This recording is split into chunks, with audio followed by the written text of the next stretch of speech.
Är du en sån person som tar illa vid dig om man pratar illa om Tesla?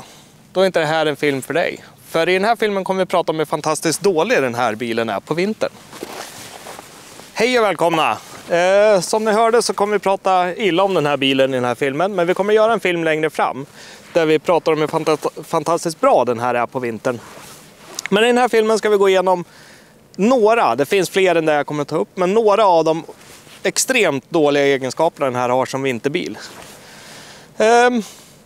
Vi gör som så att vi hoppar igång. Vi gör ett scenario om att tänk att du går upp på morgon. Så att nu har vi en planerad avfärd, ingen oplanerad. Oplanerade kast på de här.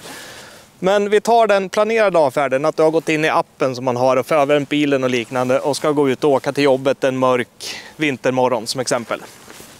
Det första du får göra på morgon när du kommer till bilen, det är att göra rent de här lyserna. Har du tur har det bara snöat, då behöver du bara sopa den snön. Så kan du försöka bryta in i bilen efter det. Har du otur, vilket det oftast är, då är det is ute och då är det is på de här lyktorna. Och den här bilen är ju på tok för omodern och gammal för att ha spolarmunstycken fram. Så du kan ju inte spola spolarvätska på rutorna för att få den isen. Tar du inte den isen, då ser du inte ett smack när du bor ute på landet. Så att då finns det två alternativ. Antingen tar du fram fönsterskrapan och skrapar lyktorna och riskerar att repa dem, för det är ju plast så det blir ju repet förr eller senare. Eller också gör du som de här inbitna Tesla-älskarna gör. Eller söker man om det så hittar du väldigt många instruktionsvideos om hur du ska göra och för att lösa problemet. Och är man då Tesla-frälst, då har du inga problem med att göra på det här sättet. Jag har problem att göra på det här sättet. Då är det så att då kan ju du glad i vågen springa in igen när du har märkt att det är is på lyktorna. In i köket och leta reda på en blomsterspruta. Fylla med ljummet vatten, springa ut och spraya lite ljummet vatten på lyktorna.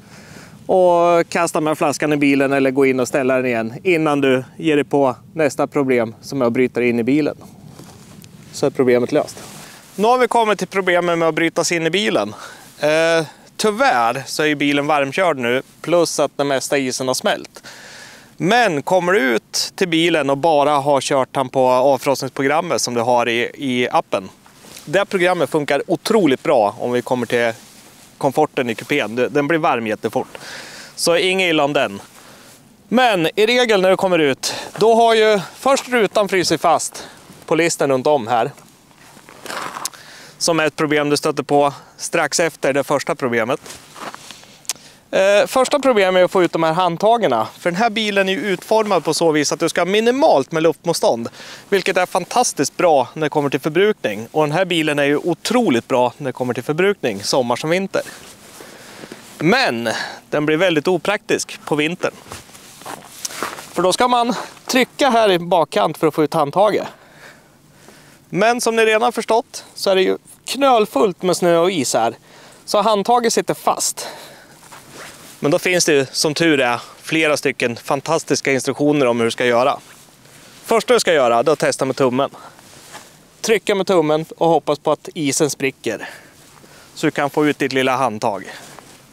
Funkar inte det, utan du har en normal vinter med normal mycket snö och is. Då är det alternativ nummer 2 som gäller och då är det handflatan. Då ska du slå på bilen. Bestämda slag. Tills all is har släppt. Och du kan få ut handtaget. Lyckas du inte med det, vilket inte är helt otroligt, då får du nog ringa till jobbet och säga att du blir sen eller kommer in en annan dag. Eller också åker du och köper en bil som fungerar. Men nästa steg, kan vi flytta kameran lite. Då har vi fått ut handtaget. Som ni såg nu så åkte inte rutan ner någon nämnvärt. Han smyger ner lite grann nu. Ändå har bilen varit igång väldigt länge. Och har blivit väldigt varm. Jag har 25 grader i kupén och han är förvärmd. Han förvärmdes innan jag åkte alltihopa. Men som normalt sett, jag kan hjälpa ner lite grann. Nu kommer han ner. Nu har vi en glipa här. Han smyger lite till fortfarande. Och det är för att han fryser fast här. Men som jag nämnde tidigare så har ju i regel rutan frysit fast här på också, på den här listan.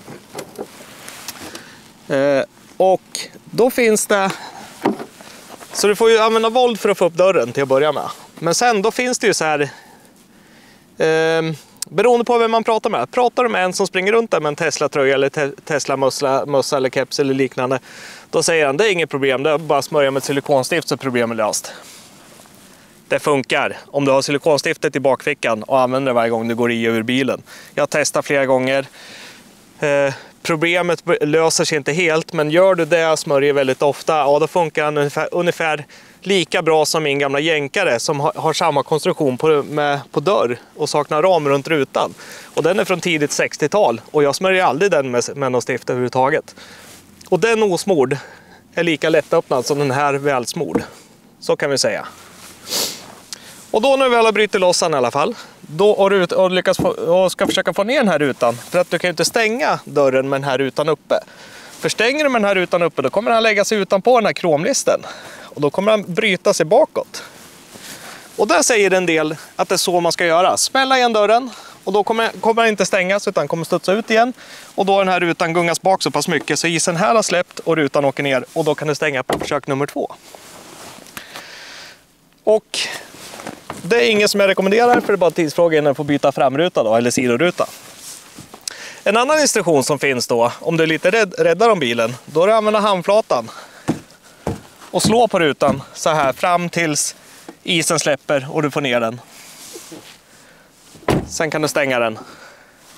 En annan instruktion, det är att springa in och robba frugans tappervärsamling och stjäla ett burklock och klippa sönder det och använda det som en liten, vad ska man kalla det, en liten kil eller något sånt och trycka ner här någonstans där du får ner den och sen dra den fram och tillbaka här till isen släpper och rutan åker ner.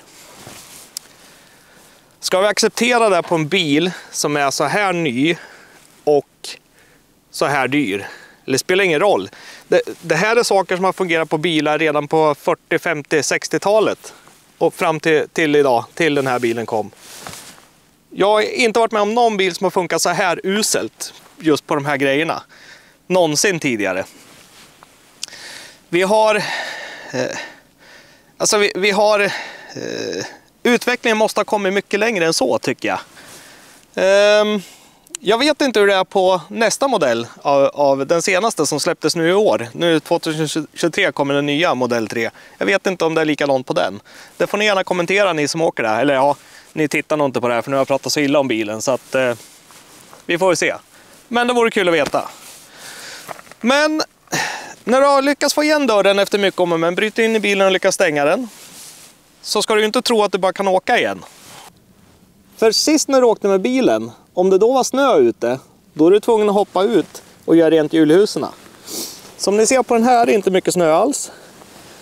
Jag har bara åkt med den här bilen några kilometer idag. Och när jag tog bilen fanns det ingen snö i hjulhusen, för igår var det helt bart på marken. Den här snön började komma igår kväll och höll på större delen av natten.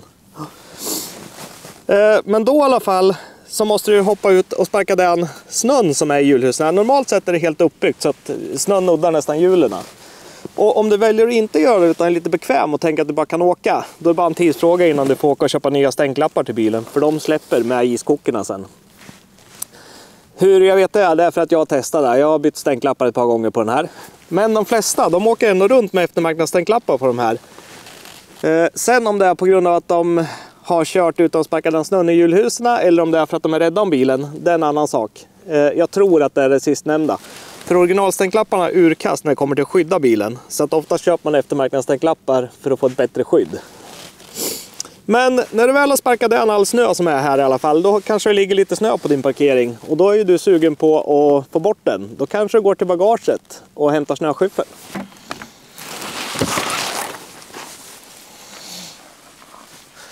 Nej, det gör du inte. För att som Tesla-ägare så har du ingenting i bagaget. Större delen av tiden som det är dåligt väder. Just på grund av att allting som ligger på bakrutan, nu är inte bilen tillräckligt varm för att det ska ha smält ordentligt. För nu har den stått stilla ett tag.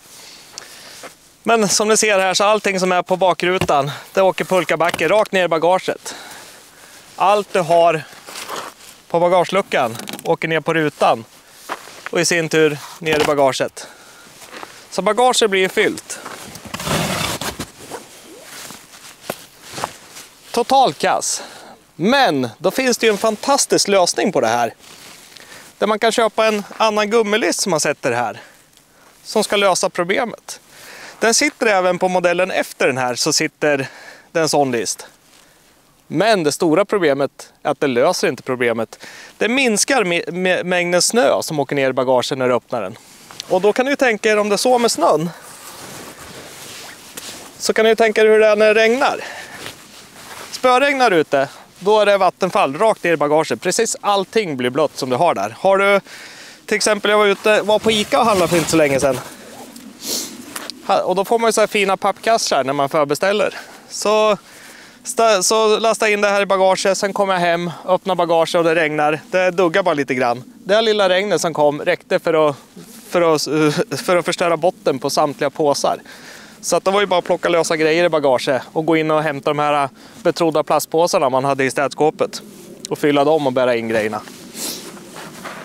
Så allt regn som kommer, som träffar bakrutan eller bagageluckan, allt det här regnet hamnar i bagaget, och lika som med snön. Hade nu bilen varit varm så det här hade varit helt smält här på bakrutan, då hade det här bara forsat rakt ner i bagaget. Vi ska se om vi inte kan lyckas få till något som vi kan klippa in här. Det visar hur det blir. Då kanske ni tänker, ja men varför använder han inte den fantastiska frunken han har? Eftersom inte han har någon så här skrämmande bensin- eller dieselslukande förbränningsmotor under huven, så har han ju ett fint bagageutrymme där. Jo, och ni som åker Tesla, ni har ju redan förstått det. Vinterhalvåret, då använder man inte frunken för att den är ju fastfrusen. Som ni ser finns det inga handtag här eller liknande att kunna ta i för att öppna den. Utan man trycker på en knapp på displayen i panelen eller använder appen i telefon för att öppna. Och är det minusgrader ute så är den här i regel fastfrusen. Och du har ju ingenstans att ta tag in och kunna lyfta upp den. Men då kommer vi tillbaka till de här ursäkta. Då kommer vi tillbaka till de här som har en Tesla-keps eller mössa eller Tesla-t-shirt eller Tesla-jacka eller liknande. Då säger de att men det är inga problem. Det är bara att ta med en sån här litet brytjärn i plast som man har för att byta paneler och grejer i bilar och sånt. Och så tar man och trycker på knappen i appen samtidigt som man bryter lite i luckan, så går det att få upp den. Det är inte okej. Det ska man inte behöva göra. Alltså, vi pratar om en ny modern bil som är tänkt att vara det framtida fordonet som man ska färdas i. Du ska inte behöva ta med dig en verktygslåda varje morgon du ska åka till och från jobbet. Det är inte okej. Du ska inte behöva ha en blomsterspruta, du ska inte behöva ha en Tupperware-burk och ett brytjärn. Någonstans får det vara nog, tycker jag. Fy skäms Tesla, gör det bättre. Och som jag sa, jag vet inte hur det är på den nya modellen. Det har jag ingen aning om. Jag hoppas och utgår ifrån att det är betydligt bättre än vad det är på den här. Den här bilen är ju som sagt för gammal för att fungera till mycket av de här grejerna. Och som jag sa tidigare så finns det mängder med saker att ta upp om hur dålig den är och vad det finns för nackdelar och liknande. Men jag har valt att stanna vid de här grejerna. Ju mer man letar, ju mer hittar man. Så enkelt är det. Men jag kommer att göra en video längre fram där vi pratar om de fantastiskt bra grejerna med den också. För det är en otroligt bra bil. Jag brukar byta bil en gång om året till varannat år. Den här bilen har haft lite mer än 2 år, så den är ju kvar på övertid. Och det är ju ett tecken på att jag gillar den. Jag har valt att ha kvar den på grund av att de bra grejerna är så pass bra på den. Trots att de här dåliga grejerna är så extremt dåliga, så väger de bra grejerna upp. Och det tar vi i ett annat klipp. Och det kan jag tillägga att de här problemen, nu pratar vi om när du har gått upp och förvärmt i appen och kliver ner till bilen och ska åka till jobbet. Förvärmt i appen, då menar jag när du har bokat en avfärdstid. Du går in i appen och så bokar en tid. Du talar om för bilen, då ska jag åka till jobbet. Och då är bilen uppvärmd och klar till dess. Det är då du har de här problemen. Går du ut till bilen utan att förvärma, säg att telefonen ringer och du behöver sticka iväg direkt på ett snabbt ärende och du inte hinner förvärma bilen, då är de här problemen mycket, mycket större. Då blir det tufft att ta dig in i bilen, det kan jag säga dig. Det går, men det tar mycket längre tid och är mycket besvärligare. Är du däremot otroligt morgonpigg och älskar att gå upp en timme eller två tidigare än nödvändigt. Enbart för att värma din fina lilla elbil lite extra. Då kan du gå in i appen och starta värmningen manuellt. Då kan du ha tur att bilen har blivit så pass varm så att till och med handtagen har släppt. Rutorna släpper då, men handtagen kan du ha tur att de släpper. Det beror på, en timme eller två extra i förvärmning. Det är fortfarande inte okej, men då slipper du problemen. Vi avrundar här, så får jag tacka så mycket för att ni tittade. Ha det bra allihop. Hej på er!